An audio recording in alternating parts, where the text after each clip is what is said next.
Un saludo para todos, soy Luis Enrique Arteaga y en esta oportunidad continuaremos con nuestras clases de estructura y propiedades de los materiales.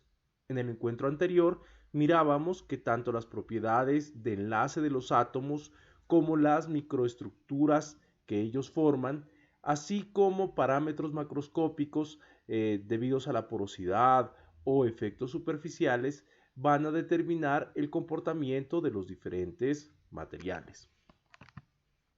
En esta oportunidad vamos a profundizar mucho más en lo referido a la estructura atómica y los enlaces químicos que pueden presentarse.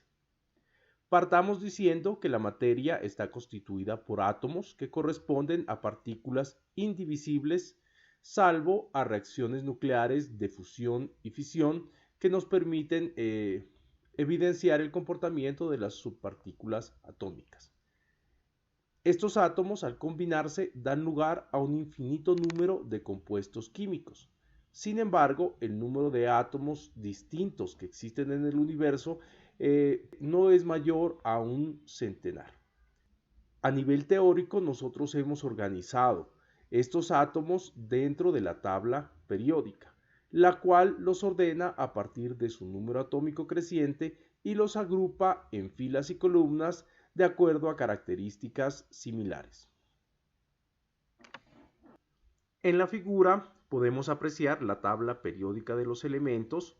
Estos elementos se pueden encontrar de manera natural tanto en estado sólido, líquido como gaseoso.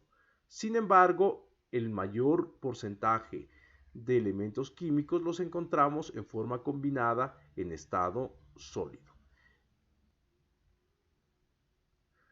Dentro de la tabla periódica podemos encontrar una clasificación general de materiales en metálicos y no metálicos, siendo la mayoría los que corresponden al grupo de los metales. También podemos encontrar a mano derecha la última columna corresponde a los gases nobles, que son gases que tienen un bajo efecto para reaccionar con otras sustancias. El lado opuesto de la tabla periódica presenta a los metales alcalinos, los cuales tienen una alta capacidad de reacción con otros materiales. Tenemos también los metaloides, que son elementos intermedios que tienen características tanto de metales como de no metales. Finalmente, en la parte inferior podemos observar las conocidas como tierras raras, que corresponden a los lantánidos y actínidos, que muchas veces se utilizan en la electrónica como aleaciones o como parte de los integrados y de los semiconductores. En color naranja podemos apreciar los no metales, donde tenemos el carbono, el nitrógeno, el oxígeno y el fósforo, que se combinan con estos para formar a los cerámicos. También podemos apreciar en la columna verde a los halógenos, compuestos por el flúor, el cloro, el bromo, el yodo, que una de sus aplicaciones precisamente son utilizados para la construcción de estas bombillas halógenas de diferentes colores. Dependiendo del elemento químico va a depender el brillo y la tonalidad de este tipo de luces. Veamos ahora las características de las columnas y de las filas de la tabla periódica.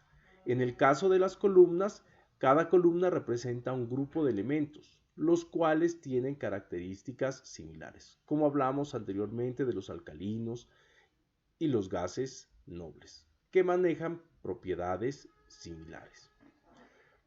¿Por qué manejan propiedades similares? Debido a que tienen el mismo número de electrones o electrones de valencia en la última capa. En el caso de las filas o periodos, observamos que todos los elementos que se encuentran sobre una misma fila corresponden al mismo número cuántico. Vemos entonces que en la tabla periódica tenemos una organización de todos los elementos que existen en el universo. Sin embargo, a nivel de ingeniería, nosotros tenemos diferentes clasificaciones que se ajustan más a los trabajos de tipo estructural o en el caso de los semiconductores a las aplicaciones eléctricas y electrónicas. Podemos observar que los materiales metálicos son los más abundantes. Algunos de ellos, como el oro, la plata, se encuentran en estado puro en la naturaleza. Otros, como el hierro, se encuentran mezclados con otros elementos y forman óxidos, los cuales son usados como materias primas para su posterior transformación. En el caso del hierro, pues se transforma para formar lo que nosotros conocemos como el acero y las diferentes aleaciones que existen en el mercado. Un elemento muy importante derivado del petróleo también corresponde al carbono. Este carbono con el hidrógeno forma una especie de cadenas largas de moléculas que conforman los materiales que nosotros conocemos como polímeros. En algunos casos también se los denomina plásticos por el comportamiento de plasticidad que algunos presentan. Sin embargo, no es la forma más adecuada de hacerlo porque, por ejemplo, en el caso de los elastómeros, estos presentan mayores niveles de deformación y existen otros plásticos o polímeros como las baquelitas donde los niveles de deformación son muy bajos y tienen prácticamente un comportamiento frágil. Terminamos entonces con la última clasificación que corresponde a los cerámicos. Por lo general, los cerámicos se constituyen a partir de la combinación de elementos metálicos y no metálicos, como los que aparecen en los grupos 1 al 5b. Entre otros elementos que pueden estar presentes dentro de los materiales cerámicos tenemos el oxígeno, el carbono y el nitrógeno. Pasemos ahora a hablar sobre las partículas subatómicas. A pesar de que nosotros teóricamente desde hace muchos siglos hemos definido al átomo como la unidad fundamental que construye toda la materia del universo, esta a su vez está compuesta por otras partículas más pequeñas que son muy difíciles de encontrar aisladas en el espacio. Estas partículas corresponden a los protones, los electrones y los neutrones. En el núcleo se encuentran ubicados tanto los protones de carga positiva como los neutrones, que son los que aportan mayor masa, pero los que tienen menor carga. Por su parte, alrededor del núcleo, nosotros podemos observar una nube formada por los electrones, que tienen una carga eléctrica negativa. Actualmente, los diferentes modelos atómicos semejantes a los sistemas planetarios han sido reemplazados por modelos probabilísticos que ubican a los distintos electrones en distintos niveles de energía.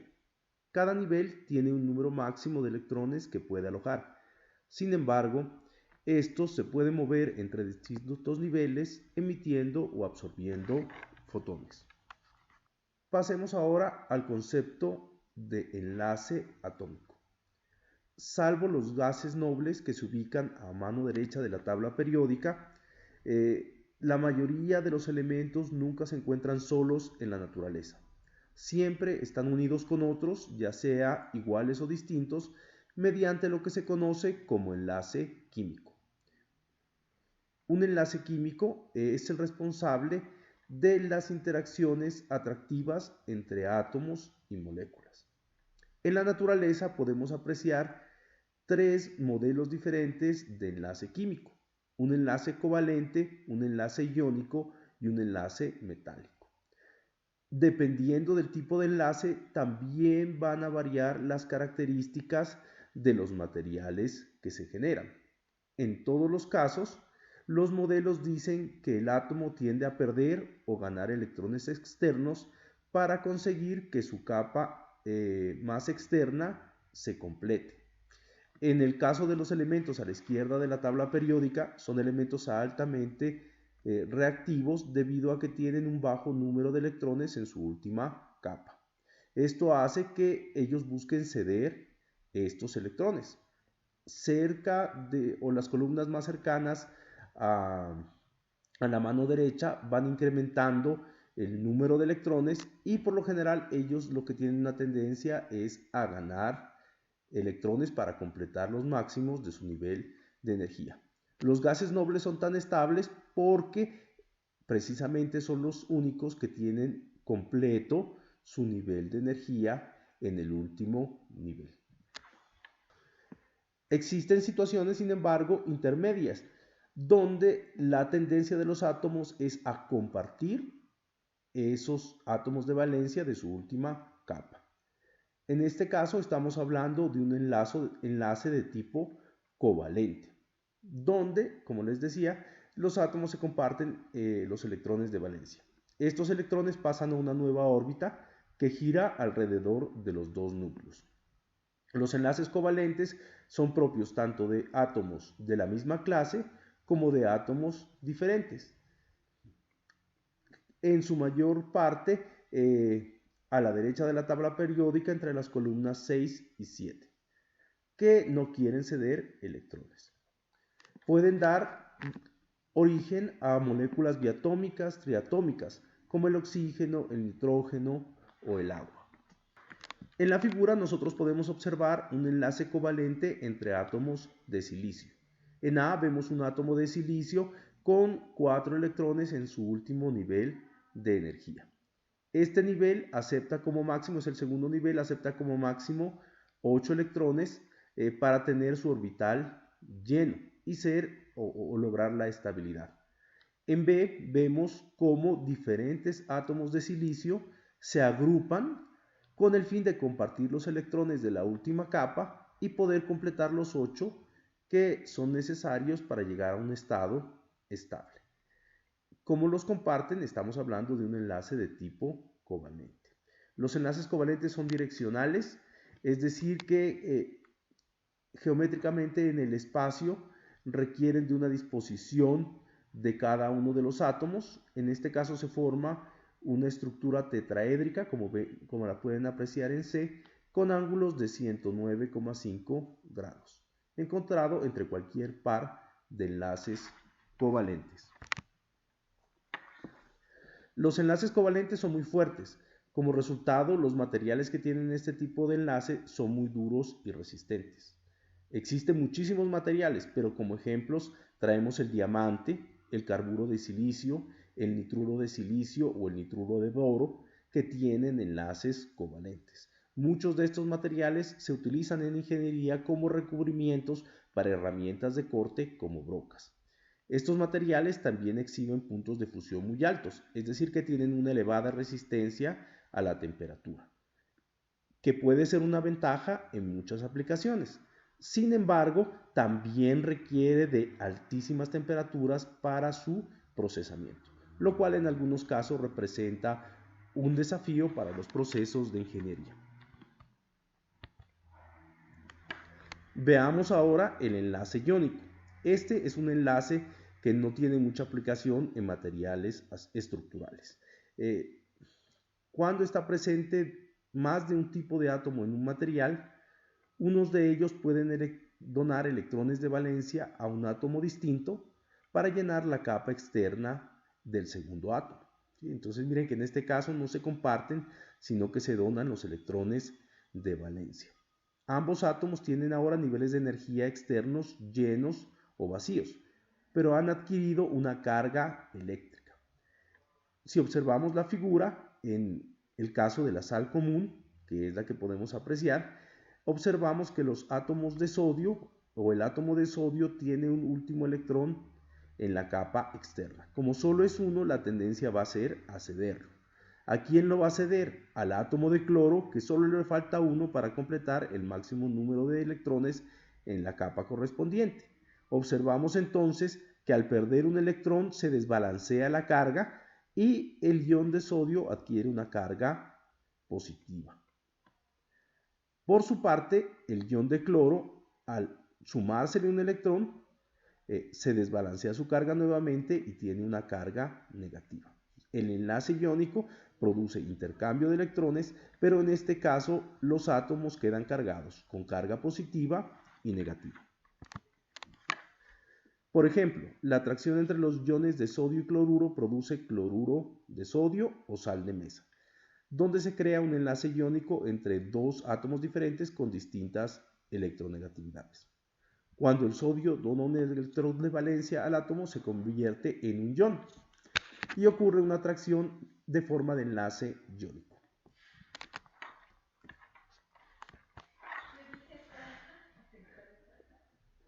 Veamos ahora el último tipo de enlace, que corresponde al enlace metálico. Como vimos, los metales son los elementos más abundantes en la naturaleza y tienen unas características de conductividad muy interesantes. Estos materiales tienen la tendencia a ceder todos los electrones de su capa externa y solo quedarse con los electrones de la capa anterior. Todos estos electrones que se vuelven iones se sitúan ordenadamente en una red cristalina muy compacta y los electrones liberados forman una nube alrededor de ellos. La fácil movilidad que tiene esta nube de electrones es la que le da esa conductividad eléctrica característica de los metales. Entonces, vemos en la figura el núcleo del elemento con 3 electrones de valencia, y cuando se integra con otros electrones con otros átomos de la misma clase, todos esos electrones se comparten en la nube de electrones. Tenemos el caso del aluminio con 3 electrones de valencia, pero que deja una parte central que consiste en el núcleo y los electrones internos. Dado que esta parte central le faltan 3 electrones de carga negativa, tiene una carga positiva de 3. Los electrones de valencia se mueven con libertad dentro de la infinidad de electrones y se asocian con varias partes centrales del átomo. Las partes centrales de los iones de carga positiva se mantienen unidas por medio de atracción mutua al electrón, por lo cual se produce un enlace metálico muy fuerte. Debido a que los electrones de valencia no están fijos en una sola posición, la mayoría de los metales son buenos conductores de electricidad a temperaturas relativamente bajas. Estamos hablando de aproximadamente 300 Kelvin. Los metales muestran buena ductilidad, que se refiere a la capacidad de los materiales para estirarse o flexionarse permanentemente sin romperse, debido a que los enlaces metálicos no son direccionales, es decir, permiten el desplazamiento de los planos atómicos en distintas direcciones. En general, los puntos de fusión de los metales son relativamente altos. Desde el punto de vista de las propiedades ópticas, los metales son buenos reflectores de la atracción visible, por eso ese brillo metálico característico de estos materiales, y debido a su carácter electropositivo, varios metales tienden a experimentar corrosión u oxidación, porque estos iones reaccionan con el oxígeno y forman los óxidos. Muchos metales puros son buenos conductores de calor y se usan de manera eficaz en muchas aplicaciones de transferencia de calor. Sin ir más lejos, los disipadores de calor de los computadores tienen algunos componentes de aluminio o algunos componentes de metales de alta conductividad que ayudan a disipar el calor, de igual forma que lo hacen las aletas de los radiadores en una motocicleta, que vienen adheridas al motor. Para finalizar, hablaremos sobre los enlaces mixtos. Debemos saber que en la mayoría de materiales el enlazamiento entre los átomos es una mezcla de dos o más tipos. Por ejemplo, el hierro se enlaza por medio de una combinación de enlace metálico y covalente que evita que los átomos se empaquen de una manera tan eficiente como podría esperarse. Los compuestos formados a partir de dos o más metales, que se denominan compuestos intermetálicos, pueden estar enlazados por medio de una mezcla de enlaces metálicos y iónicos, en particular cuando existe una gran diferencia en la electronegatividad de los elementos. Por ejemplo, debido a que el litio tiene una electronegatividad de 1, mientras que el aluminio es de 1.5, se debería esperar que la aleación de litio-aluminio tuviese una combinación de enlace metálico y iónico. Por otro lado, debido a que el aluminio y el vanadio tienen electronegatividades de 1.5, también podría esperarse que esta aleación estuviese enlazada principalmente por enlaces metálicos. Muchos compuestos cerámicos y semiconductores, los cuales son combinaciones de elementos metálicos y no metálicos, tienen una mezcla de enlaces covalentes y iónicos. A medida que aumenta la diferencia entre la electronegatividad de los átomos, el enlace se vuelve más iónico. Como ejemplo, tenemos un semiconductor tipo N compuesto por silicio y dopado con átomos de antimonio. Podemos observar que se generan enlaces covalentes, sin embargo, el antimonio deja libre un electrón que se denomina electrón de conducción y es el que permite el comportamiento del semiconductor. Con esto hemos terminado nuestro encuentro del día de hoy. Les agradezco mucho su atención. Nos vemos en otra oportunidad.